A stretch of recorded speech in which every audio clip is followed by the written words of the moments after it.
Hello, my dear students. You are most welcome on WS Academy. This is a Polity MCQ series. So the question is question number 1. We'll just start it now without wasting any time. So voting right by the youth at the age of 18 years was exercised for the first time in the general election of अच्छा किस year के election में जो voting right of 18 years use किया गया। आपको पता है पहले 21 ईयर्स वोटिंग एज थी, फिर उसको रिड्यूस करके 18 ईयर कर दिया गया था। तो किस साल के जनरल इलेक्शन में वो कर दिया गया था? 1987, 1988, 1989 एंड 1990। तो ये किस जनरल इलेक्शन में कर दिया गया था? 1989 में पहली बार फिर यूज़ किया गया था। ठीक है, यहाँ पे आपको ये एक्सप्लेनेशन है। 61st अमेंडमेंट एक्ट से हमने 61st अमेंडमेंट एक्ट से ये रिड्यूस किया गया था voting age. Who interprets the constitution? जब हमें इंटरप्रेट करना होता है कि क्या ये कॉन्स्टिट्यूशन के हिसाब से सही है या गलत है, तो कौन इंटरप्रेट करता है कॉन्स्टिट्यूशन को? लेजिस्लेचर, एग्जीक्यूटिव, जुडिशरी या प्रेसिडेंट? सो हमेशा जुडिशरी इंटरप्रेट करती है कॉन्स्टिट्यूशन को। ठीक है, चलिए। A law made by the judiciary is known as, जो जुडिशरी लॉ बनाती है उस लॉ को हम क्या बोलते हैं? ठीक है, ऑर्डिनरी लॉ। अदरवाइज हमेशा लॉ कौन बनाता है? Parliament. Ordinary law, case law, rule of law, administrative law. तो उस लॉ को हम बोलते हैं, जो जुडिशरी लॉ बनाती है उस लॉ को हम केस लॉ बोलते हैं। ठीक है, यहाँ पे इसकी एक्सप्लेनेशन है। Law developed in a court is often referred to as case law or common law. It can serve as precedent. ठीक है, तो जैसे फिर आगे अगर हमें इस रिलेटेड कुछ डिसीजन लेना होता है तो एज अ प्रेसिडेंट हम इसको यूज़ करते हैं कि ऐसे इसमें बोला गया है तो हमें ये करना चाहिए। It serves as a guideline for further court cases. जैसे हाई कोर्ट्स को कोई केस इसी रिलेटेड डिसीजन लेना होता है तो वो सुप्रीम कोर्ट के कभी कभी डिसीजंस को देखती हैं, वो एक प्रेसिडेंट बन जाता है सुप्रीम कोर्ट का फिर डिसीजन, या हाई कोर्ट का डिसीजन फिर बाकी हाई कोर्ट्स के लिए या लोअर कोर्ट्स के लिए क्या बन जाता है? एक प्रेसिडेंट बन जाता है। What is the retirement age for a supreme court जज? सुप्रीम कोर्ट जज की जो है रिटायरमेंट एज क्या है? Options are 62 years, 68 years, 65 years, 70 years. So the right option is 65 years होती है retirement age for supreme court जज। ठीक है, यहाँ पे इसकी एक्सप्लेनेशन है। When was the Panchayati Raj system introduced in India? Panchayati Raj system को इंडिया में कब इंट्रोड्यूस किया गया था? 1950, 1954, 1947, 1962। अगर हम जो है 3 टायर वाला जो अमेंडमेंट वाला डेट ढूंढेंगे तो वो यहाँ पे नहीं है। तो फर्स्ट टाइम ये लेकिन बता रहा है, फर्स्ट टाइम की बात कर रहा है। नहीं, ये सिंपली बता रहा है लेकिन फर्स्ट टाइम की बात कर रहा है। तो 1954 इसलिए यहाँ पे आंसर है क्योंकि 1954 में बलवंत राय मेहता कमेटी को क्या किया गया था? एस्टैब्लिश किया गया था सो दैट कि वो मेजर रिफॉर्म्स के लिए सजेशन दें पंचायती राज सिस्टम के लिए। ठीक है, which is not the concern of the local government? Local government मतलब लोकल गवर्नमेंट का कंसर्न क्या नहीं है? मतलब जिस पे लोकल सेल्फ गवर्नमेंट को आपको पता है जो पंचायती राज जो गवर्नमेंट है वो 29 आइटम्स पे रिलेटेड काम करती हैं और म्यूनसिपलिटीज़ 18 आइटम्स के रिलेटेड काम करती है। तो इन चारों में से ऑप्शंस में से लोकल सेल्फ गवर्नमेंट के कंसर्न का क्या नहीं है? Public health, sanitation, law and order and utility services. Obviously जो देखो पब्लिक हेल्थ होता है ये भी उन 18 लिस्ट आइटम्स और 29 आइटम्स में है। सैनिटेशन, सफाई कर्मचारी, ये भी है। और जो है पब्लिक यूटिलिटी सर्विसेज जैसे बिजली हो, पानी हो, वो भी लोकल गवर्नमेंट के अंडर आता है। लेकिन जो लॉ एंड ऑर्डर वाला मामला होता है वो स्टेट गवर्नमेंट और यूनियन टेरिटरीज में वो सेंट्रल गवर्नमेंट निभाती है। ठीक है, तो law and order, police forces, तो ऐसा कुछ जो है ये स्टेट गवर्नमेंट संभालती है, एक्सक्लूसिवली स्टेट गवर्नमेंट संभालती है। ठीक है, which art of the constitution of India sorry ये आर्टिकल है, मैं अभी क्या पढ़ रही हूँ। Which article of the constitution of India abolishes untouchability and forbids its practice in any form? तो अनटचेबिलिटी के रिलेटेड कौन सा आर्टिकल है हमारे कॉन्स्टिट्यूशन में? Options are article 16, article 17, article 18 and article 15। So the right option is article 17। तो जो भी अनटचेबिलिटी प्रैक्टिस करेगा उसके खिलाफ कार्रवाई की जाएगी। Which article of the Indian constitution provides for the institution of Panchayati Raj? Panchayati Raj के रिलेटेड इनमें से कौन सा आर्टिकल है कॉन्स्टिट्यूशन में? So it is article 40। ठीक है, DPSPs में। ठीक, ओके। तो article 1 of the constitution declares India as a article 1 क्या बोलता है इंडिया को? Federal state, quasi federal state, united state, union of states. तो ये क्या आपको पता है? Article 1 India, Bharat that is India is a union of states. याद रख लेना, आर्टिकल 1 इंडिया को बोलता है यूनियन ऑफ स्टेट्स। ठीक है। इसके बाद who was the constitutional adviser to the constituent assembly of India? Constitutional adviser कौन था कॉन्स्टिट्यूएंट असेंबली का? Doctor Rajendra Prasad, doctor B R Ambedkar, doctor S N Rao, doctor K M Munshi. तो बी एन राव है, डॉक्टर बी एन राव तो एडवाइजर थे, constitutional adviser थे doctor B N Rao, constitutional adviser थे constituent assembly के। ठीक है। इसके बाद which of the following countries has introduce direct democracy? Direct democracy किस वाली कंट्री में है? डायरेक्ट डेमोक्रेसी का मतलब होता है डायरेक्टली लोग डिसाइड करते हैं। अगर कोई लॉ बनाना है, ठीक है, लोग डायरेक्टली वोट करेंगे, लॉ लेना है वापस तो लोग डायरेक्टली वोट करेंगे। लेकिन ये वहाँ पे पॉसिबल होता है जहाँ की पॉपुलेशन कम होती है। Russia, India, France, Switzerland. तो आंसर है स्विट्ज़रलैंड। स्विट्ज़रलैंड में डायरेक्ट डेमोक्रेसी है, डायरेक्टली वोट डिसाइड लोग डिसाइड करते हैं। ठीक है, पॉलिसी पे डायरेक्टली वोट डालते हैं लोग। The chairman of the drafting committee of the Indian constitution was, ये मैंने बहुत बार पढ़ा है आपको, डॉक्टर बी आर अम्बेडकर। ठीक है।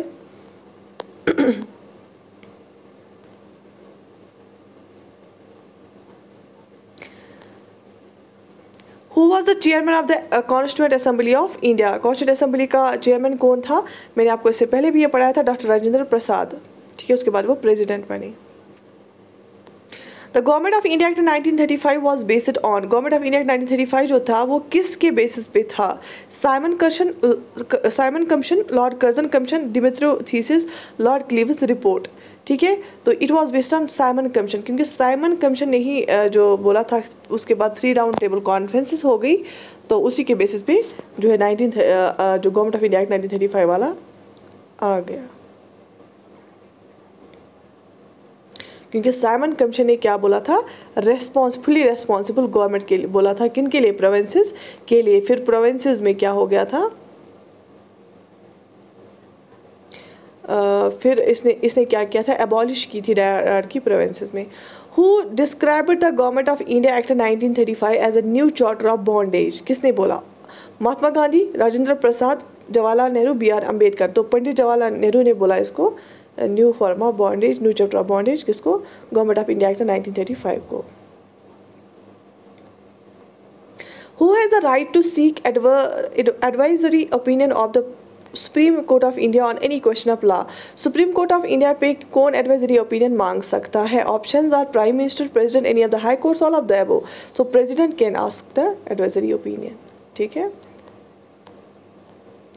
The proposal relating to dismissal of the vice president can be presented in, अगर हमें वाइस प्रेसिडेंट को निकालना होगा, डिसमिस करना होगा, तो वो प्रपोजल हम कहाँ पे रख सकते हैं? Any house of the parliament, Rajya Sabha, Lok Sabha, none of these.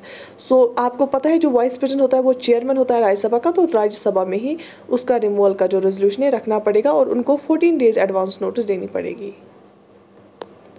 ठीक है। In case the president wishes to resign, to whom is he to address his resignation letter? इस क्वेश्चन को बहुत सारे लोग गलत करते हैं। अगर प्रेसिडेंट को रिजाइन करना होता है, वो रेजिग्नेशन लेटर किसको देता है? Chief justice of India, secretary of Lok Sabha, vice president, prime minister. वो देता है वाइस प्रेसिडेंट को। ठीक है।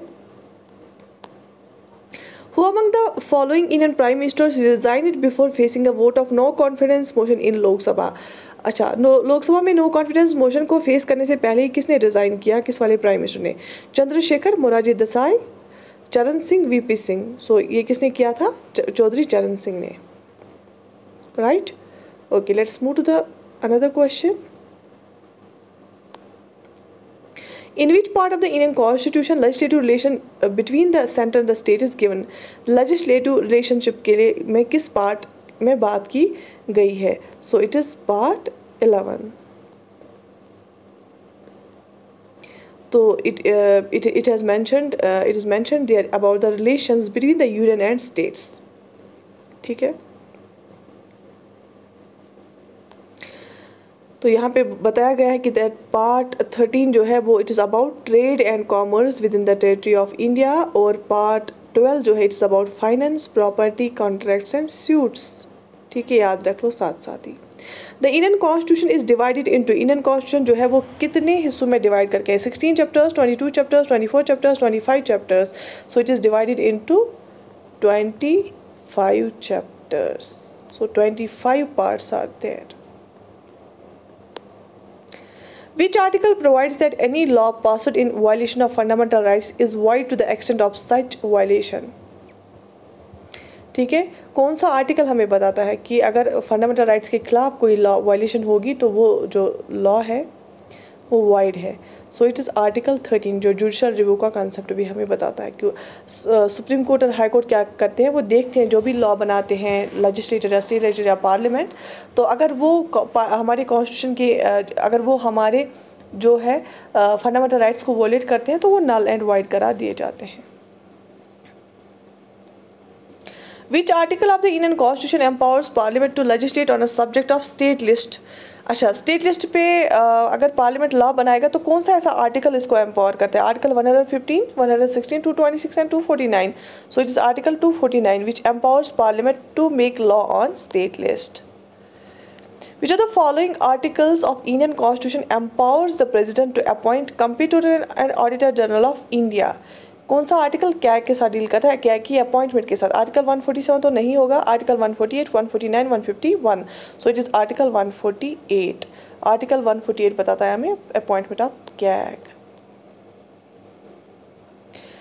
विच article of Indian constitution declares Devanagari Hindi as an official language of India? ठीक है, options are 343, 348, 154, 156. So it is article 343 declares, article 343 declares Devanagari Hindi as an official language of India. ठीक है, article 348 is about language used in supreme court and high courts. Article 154 deals with executive power of state and article 156 deals with declares the term of office of governor. ठीक है, so let's move to the another question. Which article of the Constitution permits the Supreme Court to review its own judgment or order? Supreme court अगर अपने ही judgement को review करेगा, order को review करेगा, कौन सा ऐसा आर्टिकल परमिट करता है कॉन्स्टिट्यूशन का?